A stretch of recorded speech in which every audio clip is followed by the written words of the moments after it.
ধেয়ে আসছে ঘূর্ণিঝড় রেমাল। আগামীকাল উপকূলে আঘাত হানার আশঙ্কা, হতে পারে 10 ফিট জলোচ্ছ্বাস। 4000 আশ্রয় কেন্দ্র প্রস্তুত। আনারের লাশ খুঁজতে ভারত যাচ্ছে ডিবি। হত্যার মূল পরিকল্পনাকারী শাহিনের ভাই পৌর মেয়র সেলিমের গ্রেফতার চান নিহতের মেয়ে ডরিন। দুর্নীতি, লুটপাট আর পুড়িয়ে মানুষ হত্যায় বিএনপি রাজনীতি, বলেছেন প্রধানমন্ত্রী। বঙ্গবাজারে বহুতল বিপণী বিতানে ভিত্তিপ্রস্তর স্থাপন। অর্থ পাচারের তথ্য বাংলাদেশ ব্যাংক চেপে রাখলে দুদকের কিছু করার নেই, বলেছেন চেয়ারম্যান। দুদকের বিরুদ্ধেও দুর্নীতির লাগাম না টানার অভিযোগ। বেনজির আজিজদের দুর্নীতির সুযোগ ক্ষমতাসীনরাই দেয়, অভিযোগ বিএনপির। কোন রাজনীতিককে জেলে পাঠায় না সরকার, জানিয়েছেন ওবায়দুল কাদের।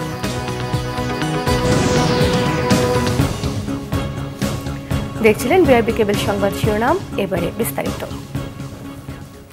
তীব্র তাপদাহে নাকাল জনজীবন। এরই মধ্যে উপকূলের দিকে ধেয়ে আসছে ঘূর্ণিঝড় রেমাল। বঙ্গোপসাগরে সৃষ্ট হওয়া গভীর নিম্নচাপটি রাতে আরও শক্তি সঞ্চয় করে ঘূর্ণিঝড়ে রূপ নিতে পারে বলে জানিয়েছে আবহাওয়া অধিদপ্তর। রবিবার মধ্যরাতে অতি প্রবল ঘূর্ণিঝড়ে রূপ নিয়ে আঘাত হানতে পারে উপকূলীয় এলাকায়। আবহাওয়া অফিসের পূর্বাভাস পর্যালোচনায় প্রয়োজনীয় পদক্ষেপ নিতে প্রস্তুত দুর্যোগ ব্যবস্থাপনা ও ত্রাণ মন্ত্রণালয়, জানিয়েছেন প্রতিমন্ত্রী মোহাম্মদ মুহিবুর রহমান। রিপোর্ট করছেন আসমা আক্তার নূপুর। কয়েকদিন ধরে প্রচন্ড তাপদাহে দিশেহারা মানুষ। পানিতে ঝাঁপিয়ে পড়ে একটু প্রশান্তি খুঁজছে শিশু কিশোররা।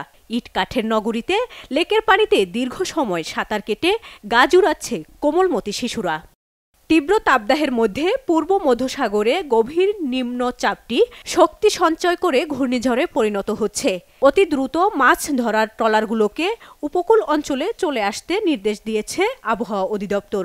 বাড়ানো হচ্ছে হুঁশিয়ারি সংকেত। গতকালকে নিম্নচাপ ছিল এবং আজকেও সে গভীর নিম্নচাপ আকারে সাগরে বিরাজমান রয়েছে এবং এখন যে কন্ডিশন এবং এর যে cyclone heat potential, vertical wind shear অর্থাৎ ঊর্ধ্ব আকাশের এবং নিম্ন আকাশের বাতাসের গতিবেগের পার্থক্য যদি কম থাকে এবং বাতাসের ঘূর্ণনের শক্তিমাত্রা যদি ক্রমান্বয়ে বৃদ্ধি পেতে থাকে এবং সাইক্লোন হিট পটেনশিয়ালের মান যদি ক্রমান্বয়ে বৃদ্ধি পেতে থাকে, তা সব কিছু সাইক্লোজেনেসিস অর্থাৎ সাইক্লোনে এই গভীর নিম্নচাপটি যে রূপ নেবে তার জন্য খুবই সহায়ক ভূমিকা পালন করে। বঙ্গোপসাগর ও তৎসংলগ্ন এলাকায় ঘূর্ণিঝড় রেমালে সম্ভাব্য ক্ষয়ক্ষতি এড়াতে প্রস্তুতি সভা শেষে শনিবার সচিবালয়ে দুর্যোগ ব্যবস্থাপনা ও ত্রাণ প্রতিমন্ত্রী বলেন, ঘূর্ণিঝড়টিতে সাতক্ষীরা থেকে চট্টগ্রামের কক্সবাজার পর্যন্ত ক্ষতিগ্রস্ত হতে পারে। 7 থেকে 10 ফুট উচ্চতার জলোচ্ছ্বাস হতে পারে। ঘূর্ণিঝড়ের ক্ষয়ক্ষতি মোকাবিলায় সাতক্ষীরা, বাগেরহাট, খুলনা, বরগুনা, পটুয়াখালী ও ভোলায় বিশেষ প্রস্তুতির নির্দেশ দিয়েছে দুর্যোগ ব্যবস্থাপনা ও ত্রাণ মন্ত্রণালয়। এই ঘূর্ণিঝড়ের যে খারাপ দিক রয়েছে, এখানে প্রচুর বৃষ্টিপাত হবে, যার জন্য আমাদের পাহাড়ি অঞ্চল বিশেষ করে কক্সবাজার, চিটাগাং পাহাড়ি অঞ্চলে প্রচুর ল্যান্ডস্লাইড হইতে পারে। সুতরাং এই সমস্ত কিছু মাথায় রেখে একদিকে ঘূর্ণিঝড়, ল্যান্ডস্লাইড এবং সমুদ্রের নৌকার বিভিন্ন মাছ ধরা ট্রলার যারা যে অবস্থা আছে সব কিছু মাথায় রেখে আমরা সার্বিক প্রস্তুতি ইতিমধ্যে আমরা নিয়েছি। উপকূলীয় জেলায় প্রায় 4000 আশ্রয়কেন্দ্র প্রস্তুত রাখা হয়েছে বলেও জানান প্রতিমন্ত্রী মুহিবুর রহমান। আসমা আক্তার নূপুর, বাংলা ভিশন, ঢাকা। বঙ্গোপসাগরের সৃষ্ট নিম্নচাপের প্রভাবে উপকূলীয় এলাকায় থেমে থেমে বৃষ্টি হচ্ছে। সম্ভাব্য ঘূর্ণিঝড়ের ক্ষয়ক্ষতি মোকাবেলায় প্রস্তুতি সভা করেছে বিভিন্ন জেলা প্রশাসন। ঝোড়ো বাতাস বইছে মংলা এবং পটুয়াখালী সহ উপকূলীয় এলাকায় থেমে থেমে গুড়ি গুড়ি বৃষ্টি হচ্ছে। সাগর বেশ উত্তাল রয়েছে। এদিকে ঘূর্ণিঝড় রেমালের সম্ভাব্য ক্ষয়ক্ষতি মোকাবেলায় সভা করেছে বরিশাল জেলা দুর্যোগ কমিটি। জেলা প্রশাসক মোহাম্মদ শহীদুল ইসলাম জানান, জেলায় 541টি ঘূর্ণিঝড় আশ্রয় কেন্দ্র সহ জেলার সকল স্কুল কলেজের ভবনগুলোকেও প্রস্তুত রাখা হয়েছে। মজুদ রাখা হয়েছে নগদ টাকা এবং শুকনো খাবার। প্রস্তুত রাখা হয়েছে মেডিকেল টিম। ঝালকাঠিতে জেলা দুর্যোগ ব্যবস্থাপনা কমিটির সভা শেষে জানানো হয়েছে, প্রস্তুত রাখা হয়েছে 885টি আশ্রয় কেন্দ্র এবং 62টি সাইক্লোন শেল্টার।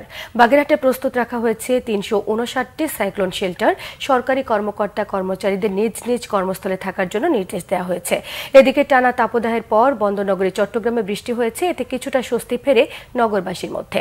10 মিনিটের এই বৃষ্টিতে নগরীর আবহাওয়া শীতল না হলেও পানি জমে যায় কিছু কিছু সড়কে।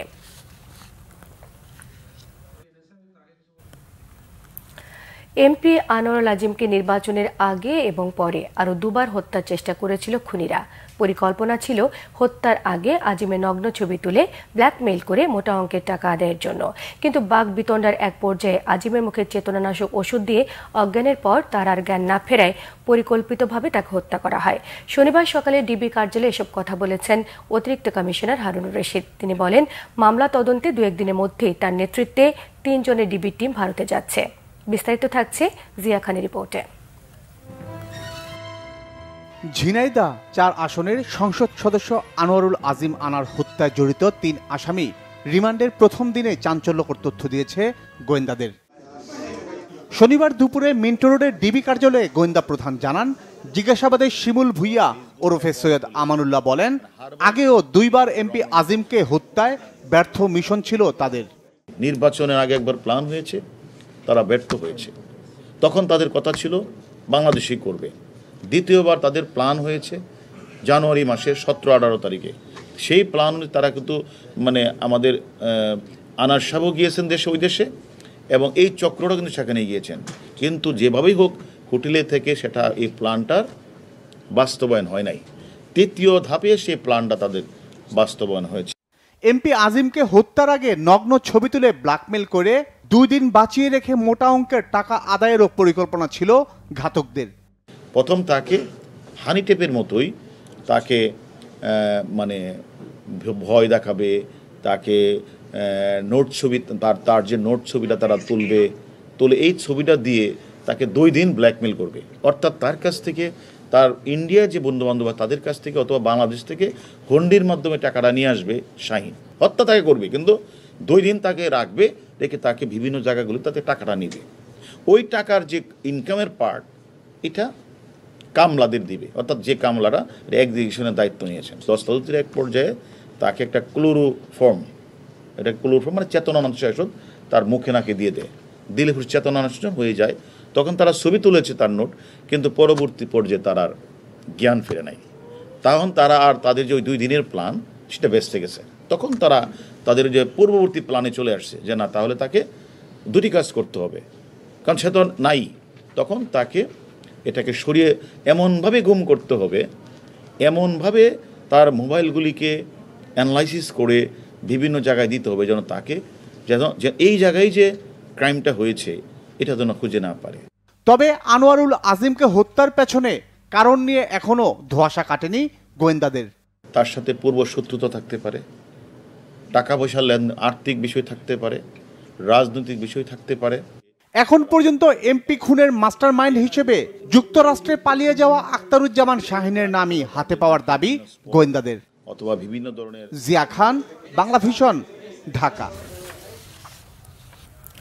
অন্যদিকে সংসদ সদস্য আনোয়ারুল আজিম আনার হত্যার মূল পরিকল্পনাকারী আখতারুজ্জামান শাহিনের বড় ভাই কোটচাঁদপুর পৌরসভার মেয়র শহীদুজ্জামান সেলিমকে গ্রেফতারের দাবি জানিয়েছেন নিহতের কন্যা মুমতারিন ফেরদৌস ডরিন। সকালে আনোয়ারুল আজিম আনার হত্যার সুষ্ঠু বিচার এবং মূল পরিকল্পনাকারীদের আটক এবং দৃষ্টান্তমূলক শাস্তির দাবিতে অবস্থান কর্মসূচি পালিত হয়েছে স্থানীয় আওয়ামী লীগ। কালীগঞ্জে সংসদ সদস্যের বাসভবনের সামনে কর্মসূচি পালিত হয়। পরে দুপুরে সাংবাদিকদের সঙ্গে কথা বলেন এমপি কন্যা ডরিন। এ সময় তিনি অভিযোগ করেন, এর আগেও কোটচাঁদপুরের অনেক মানুষকে নির্যাতন করেছেন আখতারুজ্জামান শাহিন এবং শহীদুজ্জামান সেলিম।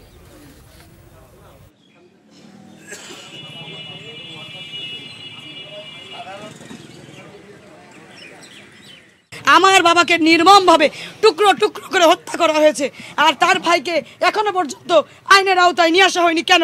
এর বিচারও আমি চাই। আমার বাবা আজকে এই 35 বছর ধরে এই কালীগঞ্জে জনপথে ভোটের রাজনীতি করছে। বিভিন্ন জায়গায় তার গ্রুপিং আছে, রাজনীতি থাকলে এরকম হবে। এর আগেও তার হত্যা করার বিভিন্ন পরিকল্পনা করা হয়েছে, বারে বারে সে বেঁচে গিয়েছে। প্রধানমন্ত্রী শেখ হাসিনা বলেছেন, 2008 সালের নির্বাচনে সবাই মিলে 30টি আসন পাওয়ার পর থেকে বিএনপি নির্বাচন বিমুখ দলে পরিণত হয়েছে। অস্ত্র চোরা কারবারি মামলায় সাজাপ্রাপ্ত বিএনপির শীর্ষ নেতা এখন দেশের বাইরে থেকে মানুষ পুড়িয়ে মারার নির্দেশ দিচ্ছে বলে মন্তব্য করেছেন প্রধানমন্ত্রী। পুড়ে যাওয়া বঙ্গবাজারে 10 তলা পাইকারি বিপণী বিতানে ভিত্তিপ্রস্তর স্থাপন অনুষ্ঠানে পানি বিদ্যুতের সমস্যা সমাধান, পুরনো ঢাকা সহ রাজধানীর উন্নয়নে সরকারের নেয়া নানা উদ্যোগের কথাও তুলে ধরেছেন প্রধানমন্ত্রী শেখ হাসিনা। রিপোর্ট করছেন রুকনুজ্জামান। গত বছর পুড়ে যাওয়া রাজধানীর বঙ্গবাজার মার্কেটে শনিবার বহুতল পাইকারি বিপণী বিতানের ভিত্তিপ্রস্তর স্থাপন করেন প্রধানমন্ত্রী শেখ হাসিনা। এছাড়া পোস্তগোলা ব্রিজ থেকে রায়েরবাজার সুইচ গেট পর্যন্ত ৮ লেনের মুক্তিযোদ্ধা ফজলুল হক মনি সড়ক, ধানমন্ডি লেকে নজরুল সরোবর এবং শাহবাগে হোসেন শহীদ সরোয়ার্দী শিশু উদ্যান প্রকল্পের ভিত্তিপ্রস্তরও স্থাপন করেন প্রধানমন্ত্রী। পরে বঙ্গবাজারে আয়োজিত অনুষ্ঠানে প্রধানমন্ত্রী তার বক্তব্যে রাজধানীর পানি, বিদ্যুৎ, যোগাযোগ, আবাসন, বস্তিবাসী বাসস্থান উন্নয়ন সহ সরকারের নেয়া নানা উদ্যোগ তুলে ধরেন। সারা ঢাকা শহর মিলেই আমরা একটা রিং রোড তৈরি করতে চাই, আর আন্তঃজেলা সংযোগটা যাতে আরো সহজ হয় সে ব্যবস্থাটাও আমরা করব। ইতিমধ্যে আমরা যেমন আমাদের যারা পরিচ্ছন্ন কর্মী তাদের ফ্ল্যাট করে দিচ্ছি, আবার বস্তিবাসীদের জন্য ভাড়া ভিত্তিক ফ্ল্যাট নির্মাণ করে দিচ্ছি। যে বস্তিতে যে ভাড়ায় থাকে সেরকমই ভাড়া দিতে হবে, কিন্তু থাকবে তারা ফ্ল্যাটে।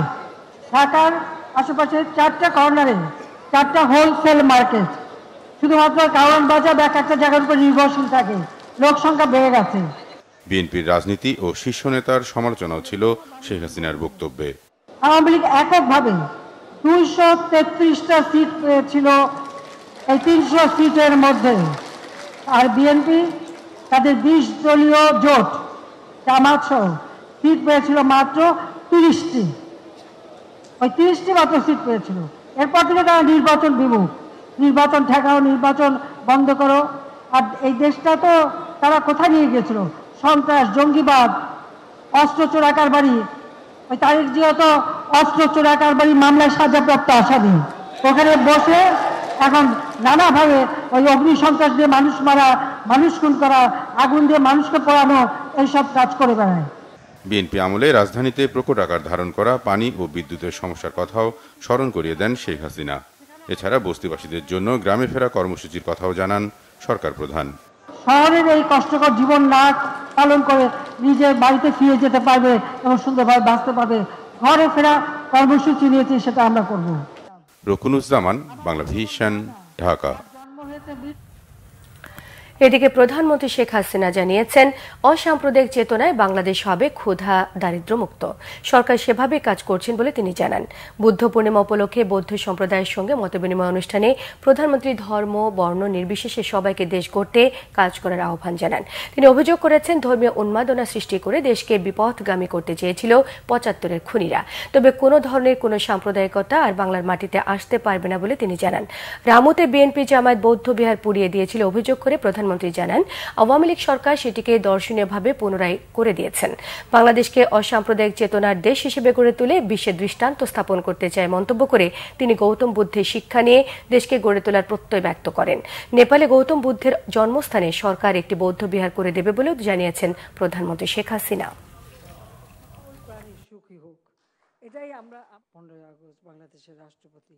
বিএনপি জামাত যে অগ্নিসন্ত্রাস যখন শুরু করলো, রামুতে সেই বৌদ্ধ সম্পূর্ণ পুড়িয়ে দিল। আমি নিজে সেখানে গেছি, দেখেছি, এবং তারপর সেটা নতুনভাবে তৈরি করে দিয়েছি, এবং সেই তৈরি করা খুব অলংকারিক, একটা অলংকারিক করে দিয়েছি যাতে সুন্দর, এবং বুদ্ধের যে মূর্তিটা সেটাও খুব সুন্দরভাবে করে দাও। এটা এখন চমৎকার একটা দর্শনীয় জায়গা মানুষের জন্য তৈরি হয়েছে। যে কথা গৌতম বুদ্ধ বলে গেছেন, নিজের জীবনে সেই সুখ স্বাচ্ছন্দ্য সব বিসর্জন দিয়ে তিনি ত্যাগ করে মানব কল্যাণের কথা বলে গেছেন। সেই শুধু বাংলাদেশ না, ধর্ম বর্ণ নির্বিশেষে সকল মানুষেরই কল্যাণ হোক। ঋণ খেলাপি এবং অর্থ পাচারের তথ্য সর্বপ্রথম বাংলাদেশ ব্যাংক জানলেও তারা পদক্ষেপ না নিয়ে প্রতিকার মিলছে না, বলছেন দুদক চেয়ারম্যান মঈনুদ্দিন আব্দুল্লাহ। তিনি বলেন, অর্থ পাচারের 6 মাস পর দুদককে জানালে কিছুই করার থাকে না। এদিকে দুর্নীতি দমন আদালতও প্রত্যাশা পূরণে ব্যর্থ, এমন মন্তব্য করেছেন অ্যাডভোকেট মঞ্জিল মোর্শেদ। বিশিষ্টজনরা বলছেন, বড় বড় দুর্নীতিবাজদের ধরতে ব্যর্থ হওয়ায় দুদকের কার্যক্রম প্রশ্নবিদ্ধ। রিপোর্ট করছেন ফরুক বাবু। দুর্নীতিবাজদের বিরুদ্ধে সঠিক অনুসন্ধান না করে ঢালাওভাবে অব্যাহতি দেওয়ার অভিযোগ উঠেছে দুদকের বিরুদ্ধে। দুর্নীতি দমনে নাগরিকদের ভূমিকা শীর্ষক সেমিনারে দুদকের স্বাধীন কার্যক্রমের ভূমিকাও প্রশ্নবিদ্ধ হয়েছে। জাতীয় প্রেস ক্লাবে সেমিনারের আয়োজন করে human rights and piece for Bangladesh. প্রতিষ্ঠানটির চেয়ারম্যান অ্যাডভোকেট মঞ্জিল মোর্শেদ বলেন, দুর্নীতি প্রতিরোধে আদালতও প্রত্যাশা পূরণ করতে পারছে না। দুর্নীতির বিরুদ্ধে জিরো টলারেন্স সরকার প্রধানের এমন বক্তব্য আশা জাগালেও বাস্তবতা ভিন্ন। একজন ব্যাংক থেকে 200 কোটি টাকা নিয়ে গেছে বেআইনিভাবে, বাংলাদেশ ব্যাংকেরও তদন্ত এসছে, হাইকোর্টে মামলা করার পরে হাইকোর্ট ফাইলটা কল করলো, কিন্তু এটা যখন আপিল হলো, আপিলে সেই অর্ডারটা স্টে হয়ে গেল। তো এই জায়গাগুলোতে আমাদের দুর্বলতা আছে এবং আমাদের প্রত্যাশা যেটা, সেটা আদালতের মাধ্যমে আমরা সে প্রত্যাশাটা পূরণ করতে পারছি না। সাবেক সংসদ সদস্য শামীম পাটোয়ারি বলেন, দুর্নীতি যাত্রা শুরু হয় ঋণ খেলাপির মধ্য দিয়ে, এরপর টেন্ডারবাজি, বড় বড় প্রকল্পে চলে দুর্নীতির ধারাবাহিকতা। প্রশ্ন ওঠে দুর্নীতির বিরুদ্ধে গণমাধ্যমের ভূমিকা নিয়েও। দুর্নীতির সুযোগটা সরকারি পৃষ্ঠপোষকতায় আসে। সরকার সৎ হলে আমরা সৎ হবে, সরকার সৎ হলে এমপি সৎ হবে, সরকার সৎ হলে অবশ্যই দেশে সৎ হবে। ভয়ের সংস্কৃতির পাশাপাশি এক ধরনের চাটুকারিতার সংস্কৃতিও বাংলাদেশের গণমাধ্যমে প্রবলভাবে বিদ্যমান।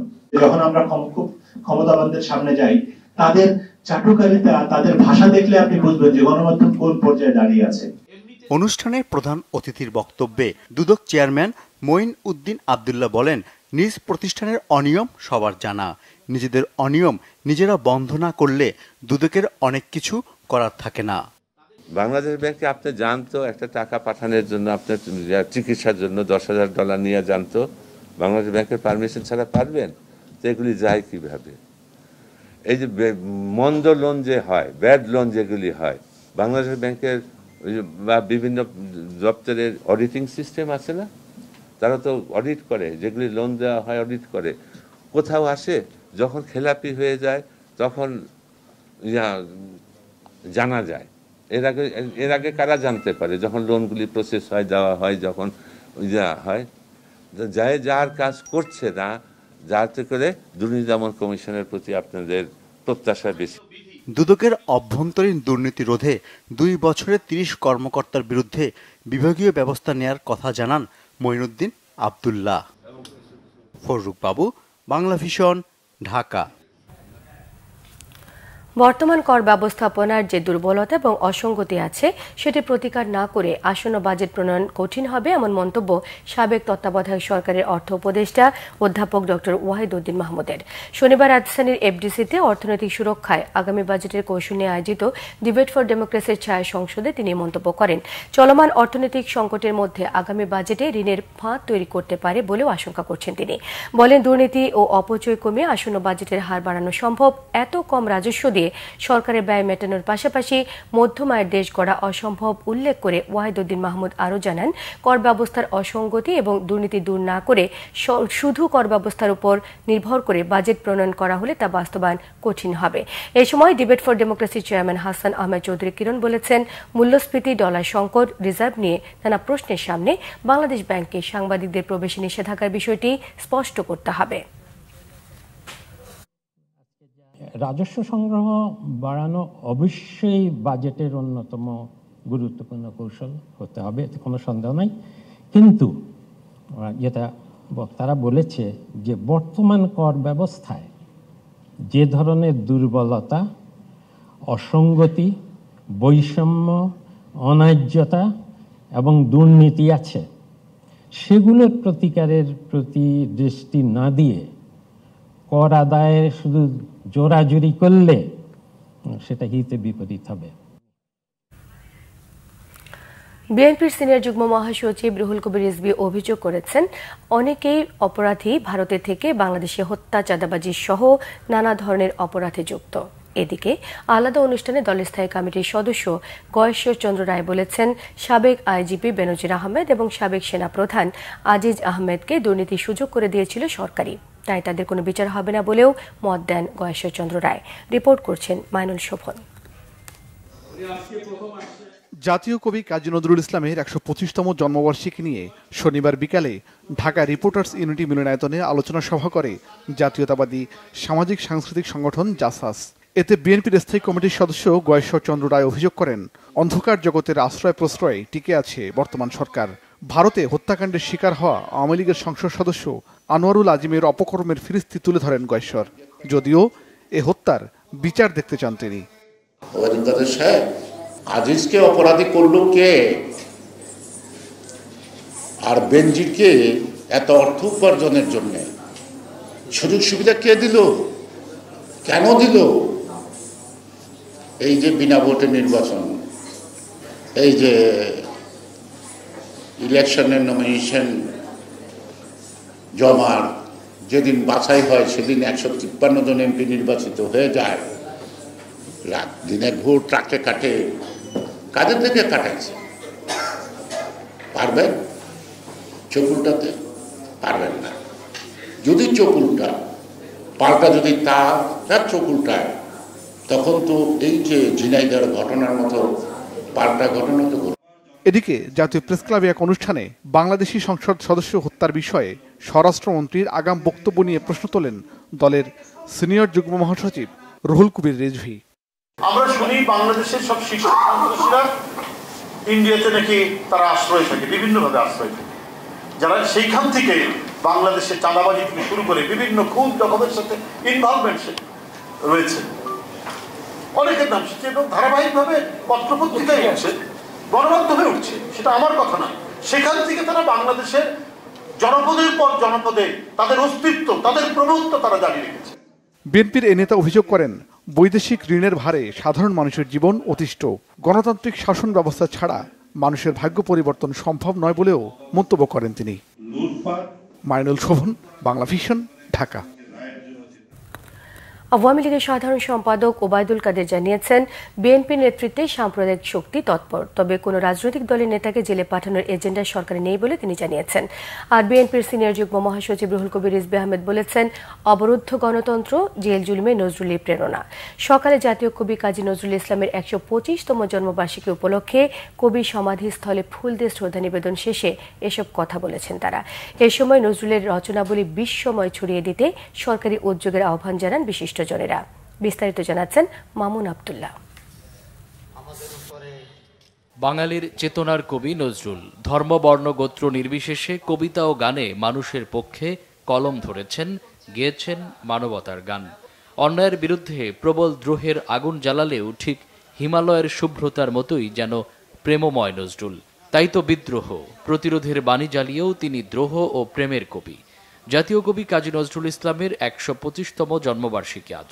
এ উপলক্ষে সকাল থেকেই কবির সমাধিস্থলে ফুল দিয়ে শ্রদ্ধা নিবেদন করেছেন নজরুল প্রেমীরা।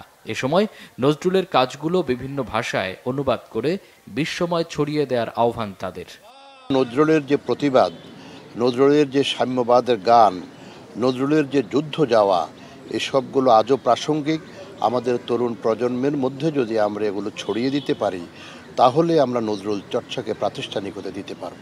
নজরুল রচনাবলী হচ্ছে আমাদের জাতীয় সম্পদ।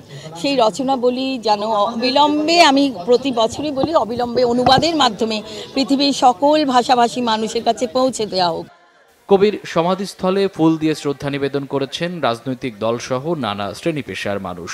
শ্রদ্ধা নিবেদন শেষে বিএনপির সিনিয়র যুগ্ম মহাসচিব রুহুল কবির রিজভী বলেন, রাজনৈতিক কারণে এখনো জেলে যেতে হচ্ছে বিএনপির নেতাকর্মীদের। নজরুল এই উপমহাদেশে প্রথম স্বাধীনতার মন্ত্র তার কণ্ঠ থেকে উচ্চারিত হয়েছিল বলেই তাকে কারাগারে নিয়ে যাওয়া হয়েছিল। তাই প্রতিটি মুহূর্তে, প্রতিটি ক্ষণে নজরুলের কবিতা, গান, তার সমস্ত সাহিত্য সৃষ্টি আমাদেরকে উদ্বুদ্ধ করছে। আজকের বিদ্যমান এই যে রাজনৈতিক পরিস্থিতি, সেই পরিস্থিতিতে আমাদেরকে প্রতিবাদ করতে, আমাদেরকে এগিয়ে যেতে। তবে রাজনৈতিক কারণে কাউকে জেলে ভরার ইচ্ছে সরকারের নেই বলে সাফ জানিয়ে দেন আওয়ামী লীগের সাধারণ সম্পাদক। অপরাধ করে কেউ পার পাবে না বলেও হুঁশিয়ার করেন তিনি। কোন রাজনৈতিক দলের নেতা কর্মীকে জেলে পাঠানোর এজেন্ডা আমাদের নেই। অপরাধের মানদণ্ড, তাদের জেল জুলুম হয়, তাদের বিরুদ্ধে মামলা হয়। এখানে কোনো বিএনপি বা কোনো দলের ব্যাপারে আমরা নির্বাচনের পর নতুন করে আমরা কোনো চিন্তা ভাবনা করিনি।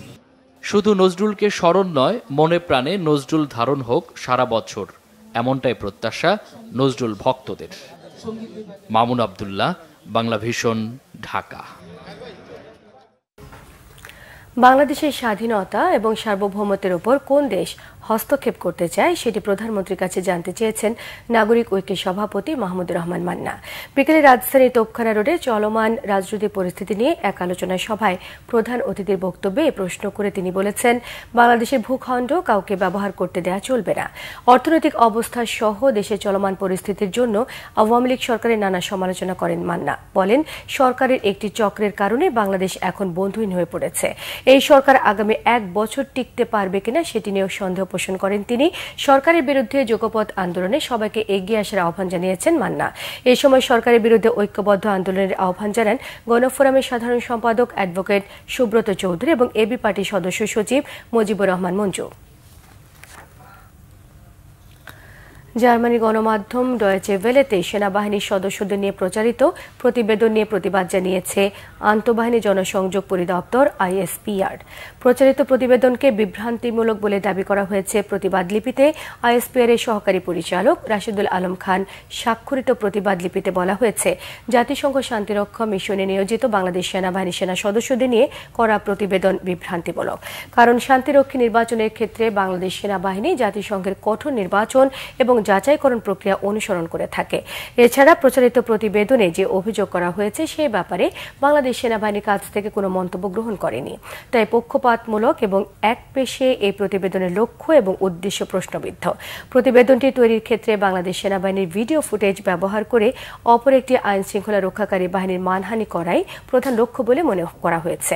জাতিসংঘ শান্তিরক্ষা বাহিনীর সদস্য হিসেবে এ পর্যন্ত বাংলাদেশ সেনাবাহিনীর 131 জন জীবনদান করেছেন এবং 239 জন আহত হয়েছেন। জাতিসংঘের পতাকা সমুন্নত রাখার চেষ্টায় এটি একটি বিরল উদাহরণ বলে উল্লেখ করা হয়েছে প্রতিবাদ লিপিতে। এ ধরনের বিভ্রান্তিমূলক প্রতিবেদন শান্তিরক্ষী বাহিনীর বিশ্বাসযোগ্যতা এবং কার্যকারিতা ক্ষুণ্ণ করবে বলে মন্তব্য করেছে ISPR। সংবাদ শেষ করব বিআরবি কেবল শিরোনামগুলো আরো একবার জানিয়ে দিয়ে।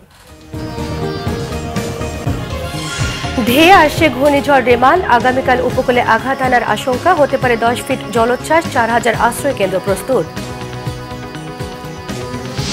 আনারের লাশ খুঁজতে ভারত যাচ্ছে দিবি, হত্যার মূল পরিকল্পনাকারী শাহিনের ভাই পৌর মেয়র সেলিমের গ্রেফতার চান নিহতের মেয়ে ডরিন।